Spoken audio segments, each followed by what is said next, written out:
നമ്മൾ ഏതെങ്കിലുമൊക്കെ പുതിയ സ്ഥലങ്ങളിലോട്ടൊക്കെ ട്രാവൽ ചെയ്യുമ്പോൾ നമ്മുടെ മനസ്സിലോട്ട് വരുന്ന രണ്ട് മെയിൻ സാധനങ്ങൾ എന്ന് പറഞ്ഞാൽ അവിടുത്തെ ഫുഡ് എക്സ്പെരിമെന്റ് ചെയ്യുക എന്നുള്ളതായിരിക്കും. പിന്നെ അവിടെയുള്ള സ്ട്രീറ്റുകളിലൂടെ ഇങ്ങനെ കറങ്ങി അടിച്ച് നടക്കുക. അത് രാത്രിയാണെങ്കിൽ ഒന്നുകൂടെ മൂടാവും അല്ലേ. അപ്പോൾ വിയറ്റ്നാമിന്റെ ക്യാപിറ്റൽ സിറ്റിയായ ഹനോയിൽ നമ്മൾ താമസിച്ച ഓൾഡ് ക്വാർട്ടർ എന്ന് പറഞ്ഞ സ്ഥലത്താണ് കൂടുതൽ ദിവസമേ. അപ്പോൾ ഓൾഡ് ക്വാർട്ടറൊക്കെ ആയിട്ട് ബന്ധപ്പെട്ട് അല്ലെങ്കിൽ ഹനോയിൽ നിങ്ങൾ വന്നാൽ പോയിരിക്കേണ്ട കുറച്ച് മാർക്കറ്റുകൾ, സ്ട്രീറ്റുകളാണ് ഈ എപ്പിസോഡിലൂടെ നമ്മൾ പരിചയപ്പെടുത്തുന്നത്. അപ്പോൾ it's me Shabin Shamsuddin with Gokul Das. Welcome to Vietnam.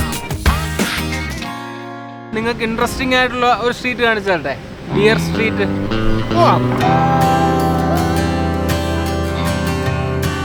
ഹനോയിൽ ഏറ്റവും കൺവീനിയൻ്റ് ആയിട്ട് നമുക്ക് ബൈക്കിന് പോകുന്ന കേട്ടോ നല്ലത്. ഒരു ദിവസം നിങ്ങൾക്ക് 150 to 200K വിയറ്റ്നാം ഡോങ്ക് വെച്ച് കിട്ടും. അതായത് നമ്മുടെ നാട്ടിൽ 500-600 രൂപ കൊടുത്തു കഴിഞ്ഞാൽ ഒരു സ്കൂട്ടർ കിട്ടും. പെട്രോൾ ഇവിടെ 70 രൂപയുള്ളൂ. അപ്പോൾ എടുക്കുക, പെട്രോൾ അടിക്കുക, പോവുക. അതായിരിക്കും ഏറ്റവും ബെറ്റർ.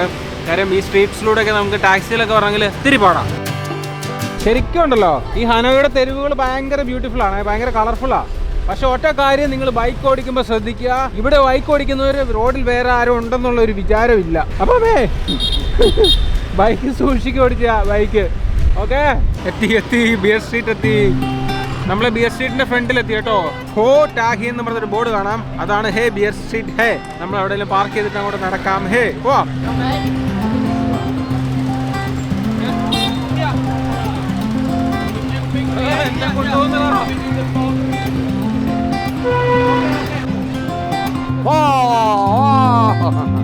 $30,000 കൊടുക്കണമെന്നാണ് പറയുന്നത്. മീൻസ് ഇവിടുത്തെ റുപ്യ. Okay, off 1 AM.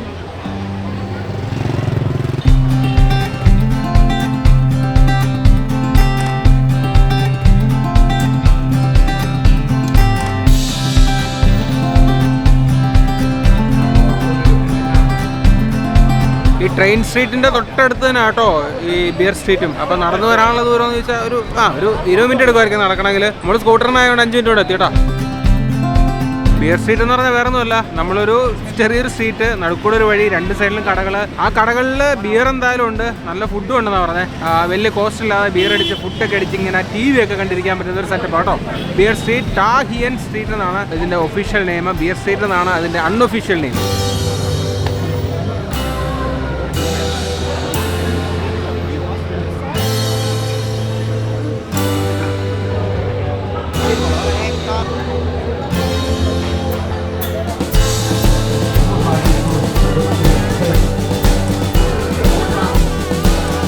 വിയറ്റ്നാമും വേറെ ആരാണ്ടുമായിട്ട് ഫുട്ബോൾ കളി നടക്കും കേട്ടോ. അതിൻ്റെ ആവേശം കൊടിമുറിയിൽ ഇങ്ങനെ നിൽക്കുക, കൊടുമുടിയിൽ ഇങ്ങനെ നിൽപ്പുണ്ട് കേട്ടോ. എല്ലാവരും തലയിൽ വിയറ്റ്നാമിൻ്റെ റിബണൊക്കെ കെട്ടി മുഖത്തിങ്ങനെ വരച്ചിട്ടൊക്കെ ഇങ്ങനെ നിൽക്കുക. നമ്മൾ ISLൻ്റെ ഒക്കെ കളി കാണാൻ കൊച്ചി പോകത്തില്ലേ, നമ്മുടെ കേരള ബ്ലാസ്റ്റേഴ്സിൻ്റെ ഒക്കെ അതുമാതിരി ഒരു സെറ്റപ്പിലൊക്കെ റെഡാണ് അവിടെ ഫുള്ള്.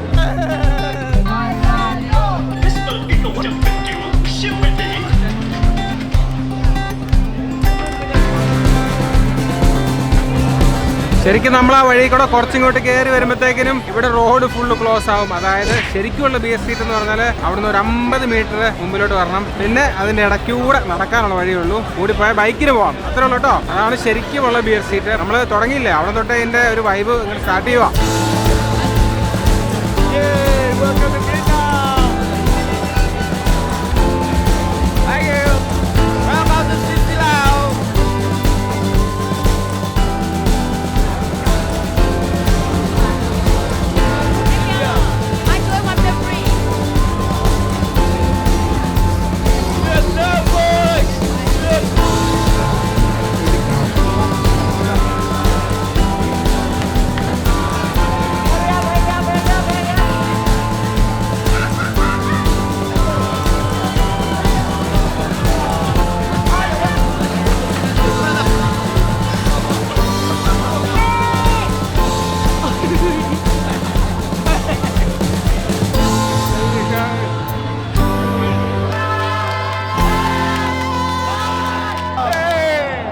പിന്നെ ഈ ബിയർ സ്ട്രീറ്റിലൂടെ നടക്കുമ്പം ബിയർ പാർലേഴ്സിന് പുറമെ കുറേ പബ്ബുകളുണ്ട് കേട്ടോ, ചെറിയ ചെറിയ പബ്ബുകൾ. അവിടെയൊക്കെ കുറേ ഇടത്തൊക്കെ ഫ്രീ എൻട്രിയും കാര്യങ്ങളൊക്കെയാണ്. പക്ഷെ ഞാനിവിടെ ഒരു മനുഷ്യനെ പോലും വെള്ളം അടിച്ചിട്ട് റോഡിൽ കിടന്ന് അലമുണ്ടാക്കുന്നോ വാള് വെക്കുന്നോ കണ്ടിട്ടില്ല.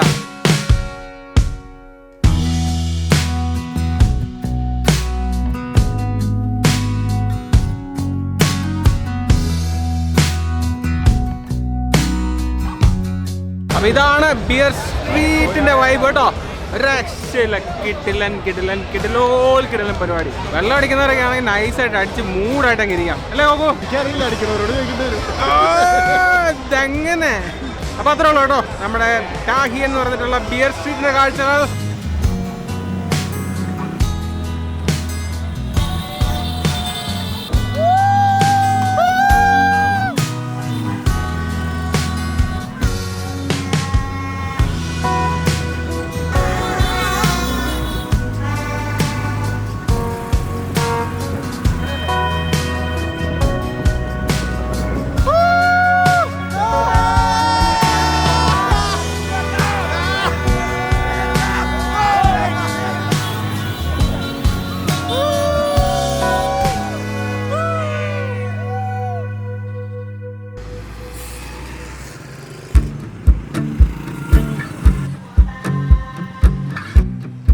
ഹനോയിൽ വന്നാൽ എല്ലാവരും തപ്പി കണ്ടുപിടിച്ച് പോകുന്ന ഒരു സ്ട്രീറ്റ് ഉണ്ട്. ആ സ്ട്രീറ്റാണ് നിങ്ങൾ അടുത്തായിട്ട് കാണിക്കാൻ പോകുന്നത് കേട്ടോ. ഏതാന്ന് വെച്ചാൽ വേറൊന്നുമല്ല, ട്രെയിൻ സ്ട്രീറ്റ്. അപ്പം അതിൻ്റെ ലൊക്കേഷൻ എന്ന് പറഞ്ഞാൽ നമ്മുടെ ഓൾഡ് ക്വാർട്ടറിലൊക്കെ തന്നെയാണ് കേട്ടോ. അപ്പം എൻ്റെ ലൊക്കേഷൻ ഞാൻ ഡിസ്ക്രിപ്ഷനിൽ കൊടുത്തിട്ടുണ്ട്. കറക്റ്റ് അവിടെ മാത്രമേ പോകാവുള്ളൂ, അല്ലെങ്കിൽ കൺഫ്യൂസ്ഡ് ആവും. ഓക്കെ, അപ്പോൾ ട്രെയിൻ സ്ട്രീറ്റിൻ്റെ കാഴ്ചകൾ കാണിച്ചു തരാം.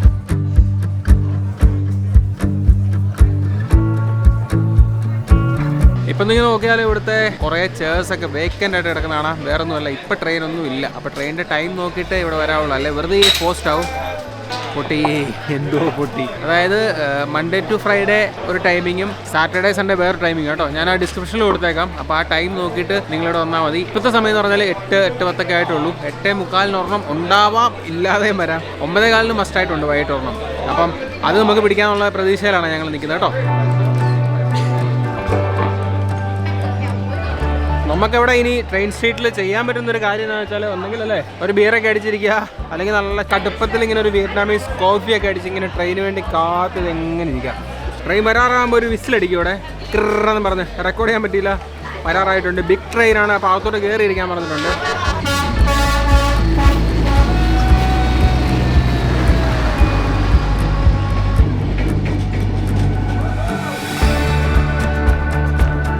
ഈ ട്രെയിൻ സ്ട്രീറ്റിൻ്റെ കാഴ്ച എന്ന് പറഞ്ഞാൽ അത്രേ ഉള്ളൂ. ഒരു ട്രെയിൻ ഇങ്ങനെ നടുക്കൂടെ പോകുന്ന ട്രാക്കുണ്ട്. അതിൻ്റെ രണ്ട് സൈഡിലും പണ്ട് തൊട്ടേ ഉള്ള കുറേ കടകളും. ആ കടകളെന്ന് പറഞ്ഞാൽ അതിൻ്റെ അത് ബിയർ കിട്ടും, ഫുഡ് കിട്ടും, അങ്ങനെ ഇങ്ങനെ എല്ലാം ഉണ്ട്. അപ്പോൾ ഈ ട്രെയിൻ വരുന്ന സമയമാകുമ്പോൾ റോഡോട്ട് ഇറങ്ങി കിടന്ന് ചെയറൊക്കെ അടുപ്പിച്ചിരുന്നു. എന്നിട്ട് ട്രെയിൻ പോകുന്ന കാഴ്ച ഇവിടെ നിന്ന് ചായയൊക്കെ കുടിച്ച് കാപ്പിയൊക്കെ കുടിച്ച് കാണുന്നു. പിന്നെ ഈ താഴെ മാത്രമല്ല, ഇതിൻ്റെ ചില ഷോപ്പിനൊക്കെ മേളിലിരുന്ന് കാണാനുള്ള ഓപ്ഷൻ ഉണ്ട് കേട്ടോ. അത്രേ ഉള്ളൂ ഇവിടുത്തെ കാഴ്ചകളെ. Chúng con tha thiết này xin Chúa cho chúng con được xứng đáng hầu cận trước tôn nhang và phụng sự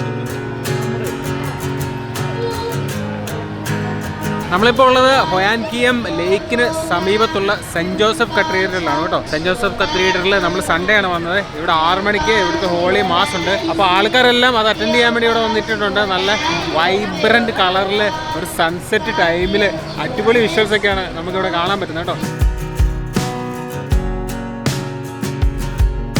ഫ്രഞ്ചുകാർ ഇവിടെയൊക്കെ ഇൻഡോ ചൈന എന്ന് പറഞ്ഞ പേരിൽ ഭരിച്ചുകൊണ്ടിരുന്ന കാലത്ത് 1884 പണി തുടങ്ങി 1886 പണി പൂർത്തിയാക്കിയ സെൻറ്റ് ജോസഫ് ചർച്ചാണ് ഇത്. ഇത് ആക്ച്വലി ഒരു റോമൻ കാത്തലിക് ചർച്ച് കൂടി കേട്ടോ. ഈ സൺഡേ മാസം നടക്കുന്ന സമയത്ത് വൈകുന്നേരം 6 മണിയാകുമ്പോഴത്തേക്കിനുമാണ് ഇവിടുത്തെ തിരക്ക് മെയിനായിട്ട് കൂടുന്നത്. അപ്പോൾ തന്നെ ഇതിന് ചുറ്റും കുറേ റെസ്റ്റോറൻറ്റ്സ് ഉണ്ട്. ഈ റെസ്റ്റോറൻറ്റിൻ്റെയൊക്കെ മുകളിലായിട്ട് ഇരിക്കാനുള്ള സ്ഥലങ്ങളൊക്കെ ഉണ്ട് കേട്ടോ. അപ്പോൾ അവിടെ ഇരുന്നിട്ട് ഈ പള്ളിയിലെ ഈ മാസിൻ്റെ ഒരു കുർബാന വായിക്കുന്നതൊക്കെ പുറത്തുനിന്ന് ഇങ്ങനെ ലിസൺ ചെയ്തൊക്കെ കാപ്പിയൊക്കെ കുടിച്ച് കുറേ ആൾക്കാരുണ്ടാവും. പിന്നെ മൊത്തത്തിൽ ഒരു കളർഫുൾ എന്ന് വെച്ചാൽ കുറേ ആളുകൾ കൂടുന്നൊരു സ്ഥലമാണ് ഈ ഒരു saint Joseph cathedral, especially Sunday.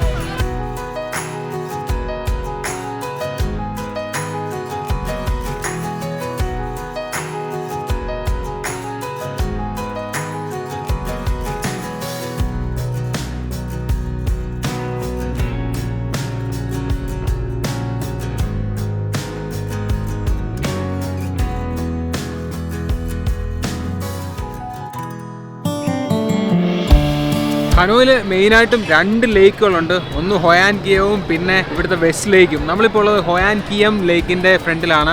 വീക്കെൻഡ്സുകളിൽ ഈ ലേക്കിൻ്റെ സൈഡിൽ കൂടെ വണ്ടി കയറ്റി വിടത്തില്ല, ഫുള്ള് ക്ലോസ് ചെയ്യും. നടക്കാൻ വേണ്ടി മാത്രമുള്ള സ്ട്രീറ്റ് ആക്കും. അങ്ങനെ വരുമ്പോൾ ഇത് വാക്കിംഗ് സ്ട്രീറ്റ് എന്നുള്ള പേരും വരും. പിന്നെ എൻ്റെ മാത്രം തോന്നലാണോ എന്ന് എനിക്കറിയത്തില്ല, അതായത് ഇവിടെ കൂടുതലും ഈ കടകളിലും നിരത്തുകളിലൊക്കെ വിൽപ്പനയ്ക്കായിട്ടിരിക്കുന്നത് ലേഡീസാണ്, സ്ത്രീകളാണ് ഏറ്റവും കൂടുതലായിട്ട് ഞാൻ കണ്ടേക്കുന്നത് കേട്ടോ. പിന്നെ കടകളിലൊക്കെ ആണെങ്കിലും ജോലിക്ക് നിൽക്കുന്നത് കൂടുതൽ സ്ത്രീകളാണ്. പുരുഷന്മാർ വളരെ റെയറായിട്ടേ ഉള്ളൂ. ടാക്സി ഏരിയസിലൊക്കെയാണ് കൂടുതൽ പുരുഷന്മാരെ കാണുന്നത്. കച്ചവടം സ്ത്രീകളുടെ ഏരിയ ആണെന്ന് തോന്നുന്നു. നമ്മൾ ഈ ലേക്കിലോട്ട് വന്ന് കയറുന്ന കുറേ വഴികളുണ്ട്, അതെല്ലാം ക്ലോസ് ആയിരിക്കും മിക്കതും കേട്ടോ. ഓരോ വഴികളിലും ഓരോരോ ഐറ്റംസ് ആണ്. ഫുഡ് എന്തായാലും എല്ലായിടത്തും ഉണ്ട്. ഇപ്പം ഇതുണ്ട, ഇത് വെച്ചിട്ട് ഉണ്ടാക്കുന്നത് എന്തോ റബ്ബറോ എന്തോ കൈൻഡ് ഓഫ് മെറ്റീരിയലാണ്, അത് വെച്ചിട്ട് ഉണ്ടാക്കിയേക്കുന്നതാണ് മൊത്തം കേട്ടോ. അപ്പോൾ നമ്മളിങ്ങനെ ഷൂട്ട് ചെയ്യുന്ന കണ്ടപ്പോൾ പുള്ളി എടുത്ത് കാണിച്ചതാണ്. അപ്പോൾ ഇതൊക്കെ ഹാൻഡ് മെയ്ഡാന്ന് തോന്നുന്നു. Thank you bro.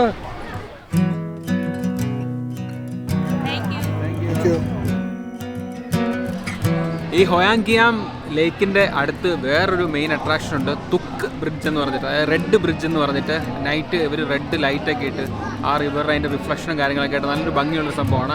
അത് ഈ വിയറ്റ്നാമിൻ്റെ ഒരു കൾച്ചറിനെ കാണിക്കുന്ന ഒരു ബ്രിഡ്ജാണെന്നൊക്കെയാണ് പറയപ്പെടുന്നത് കേട്ടോ. അപ്പോൾ ആ ഒരു ബ്രിഡ്ജിൻ്റെ കാഴ്ചയും കൂടെ ഈ സ്ട്രീറ്റിൽ വന്നുകൊണ്ട് നിങ്ങൾക്ക് കാണിച്ചു തരാം. ഭയങ്കര പാട്ടും ബഹളമൊക്കെയാണ്. പിന്നെ ഈ ബ്രിഡ്ജ് കയറിയിട്ട് അതിൻ്റെ അപ്പുറത്ത് നോക്സൺ എന്ന് പറഞ്ഞിട്ടൊരു, അങ്ങനെ പ്രൊണൗൺസ് ചെയ്യുന്നതെന്ന് തോന്നുന്നു കേട്ടോ, ആ ഒരു ടെമ്പിളും കൂടെ ഉണ്ട്. അവിടെ പോകണമെങ്കിൽ നമ്മൾ 50,000 ഡോങ് കൊടുത്തിട്ട് പാസ് എടുക്കണം കേട്ടോ, എന്നാലും നമുക്ക് അങ്ങോട്ട് പോകാൻ പറ്റുള്ളൂ. ഈ ബ്രിഡ്ജ് കയറിയിട്ട് അതിൻ്റെ അപ്പുറമാണ്.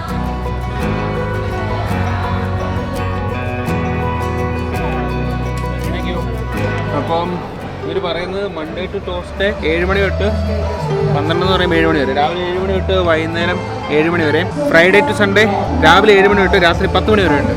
അപ്പം നമുക്ക് ഇന്ന് കയറി കാണാം, ബാ.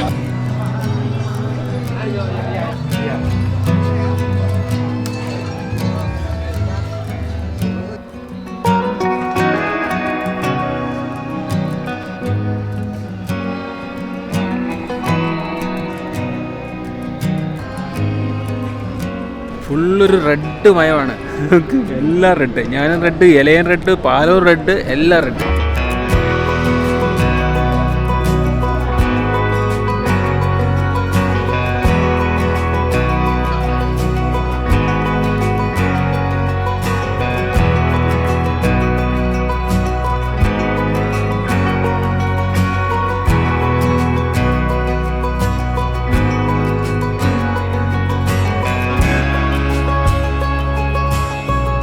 ആക്ച്വലി എൻ്റെ ബാക്കിൽ കാണുന്ന ആ റൂമിൽ 2 കിട്ടില്ലൻ സംഭവങ്ങളുണ്ട്. അതായത് പണ്ട് കാലത്ത്, കറക്റ്റ് വർഷവും കാര്യങ്ങളൊന്നും ഞാൻ പറയുന്നില്ല, ഇവിടുത്തെ ഒരു രാജാവിനെ യുദ്ധത്തിൽ ജയിക്കാനായിട്ട് ഒരു മാജിക് സ്വാഡ്, അതായത് മാജിക് വാള് നൽകിയ ആമകളാണ്, ടർട്ടിൽസ് ആണ് അതിൻ്റെ അകത്തുള്ളത്. പിന്നെ ഇവരുടെയൊക്കെ ഒരു വിശ്വാസപ്രകാരം ഇവർ ആരാധിക്കുന്ന 4 ജീവികളിൽ ഒന്നാണ് ഈ ടർട്ടിൽ, ആമകൾ എന്ന് പറയുന്നത്.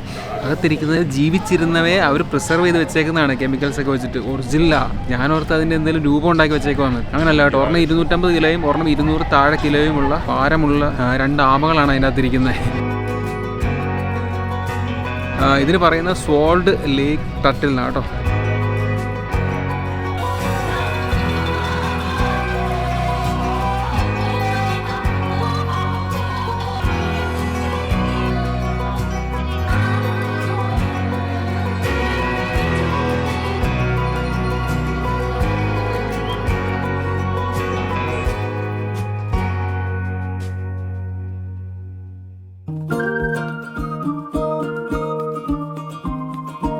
ഹൊയാൻകിയാൻ വാക്കിംഗ് സ്ട്രീറ്റിൽ കൂടെ ഒക്കെ നടന്ന് നമ്മൾ ഇടവഴി കൂടെ ഒക്കെ കയറിയപ്പം ഇവിടുത്തെ മെയിൻ റോഡുകളൊക്കെ ക്ലോസ് ചെയ്തിട്ട് അതൊക്കെ വീക്കെൻഡ് മാർക്കറ്റ്സ് ആക്കി മാറ്റിയേക്കാണ്. എൻ്റെ ബാക്കിൽ കാണുന്നതല്ല, അതാണ് ജസ്റ്റ് അതിൻ്റെ കുറച്ച് കാഴ്ചകളോട് കാണിച്ചു തരാം. അപ്പം നിങ്ങൾ വീക്കെൻഡ്സ് വരുവാണെങ്കിൽ ഇങ്ങനത്തെ കുറച്ച് ഐറ്റംസ് കിട്ടും കേട്ടോ.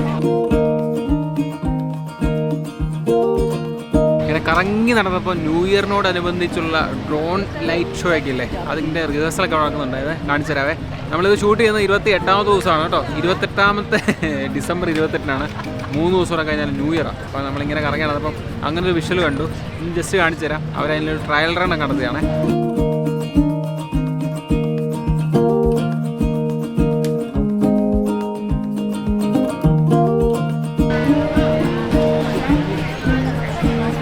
ഇതെല്ലാം താൽക്കാലിക കടകളാണ്.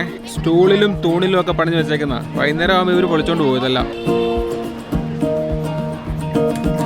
എല്ലാം അടച്ച് പിറക്കി കെട്ടി പോകുന്ന സമയത്താണ് നമ്മൾ എത്തിയത്. ഓക്കെ, കൂളിംഗ് ഗ്ലാസ്സുകൾ ഇഷ്ടം പോലെ ഉണ്ട്. അതിനൊക്കെ 100 K കേട്ടോ. 100 K എന്ന് പറയുമ്പോൾ നമ്മുടെ നാട്ടിലെ 300 രൂപ വരും ഒരെണ്ണം.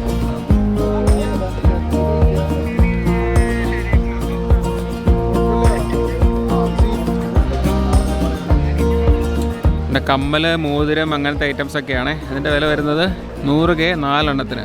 അത് ഒരെണ്ണത്തിന് 250K വരും. അതായത് 100K എന്ന് പറഞ്ഞാൽ 350 രൂപയാണ്. അപ്പോൾ ഏകദേശം 80 രൂപ റേഞ്ചിലൊക്കെ വരും ഒരെണ്ണത്തിന്. ഇതുകൊണ്ട് മരത്തടിയിൽ വുഡൻ ബോർഡ്, അതിലിങ്ങനെ നമ്മളെ ഓരോ സാധനങ്ങളൊക്കെ എഴുതി വെക്കത്തില്ലേ, വെൽക്കം, അങ്ങനത്തെ കുറേ ഐറ്റംസ് ആണേ. ഒരെണ്ണത്തിന് 70K, ഏകദേശം 200 ചില്ലുവാൻ രൂപ വരും. പിന്നെ അത് എല്ലാ ഇലക്ട്രോണിക്സ് ഐറ്റംസ് ഉണ്ട്. സോണിയുടെ അത് ഒറിജിനലാണോ എന്തോ. സൈഡിലത്തെ സ്ട്രീറ്റ് കൂടാതെ ഇതുണ്ട് കേട്ടോ, കടകളും ഉണ്ട്. നല്ല ചുമലടിച്ച് വിയറ്റ്നാമിൻ്റെ ടീഷർട്ടൊക്കെ കിടക്കുന്നുണ്ടോ ഉണ്ടോ. ടീഷർട്ടുകളൊക്കെ കിടക്കുന്ന എല്ലാം 100K ആണേ. 100K എന്ന് പറഞ്ഞാൽ എക്സാക്ട്ലി ഒരു 330 രൂപ 340 രൂപ വരും നാട്ടിലെ. ഓക്കെ, ഇലക്ട്രോണിക് സിഗരറ്റുകളാണ് കേട്ടോ, നമ്മുടെ നാട്ടിൽ പറ്റത്തില്ല. പെർഫ്യൂംസ് നിരത്തി വെച്ചേക്കുന്നുണ്ടോ. സ്റ്റിക്കേഴ്സ് അല്ലേ, മെറ്റൽ സ്റ്റിക്കേഴ്സ്.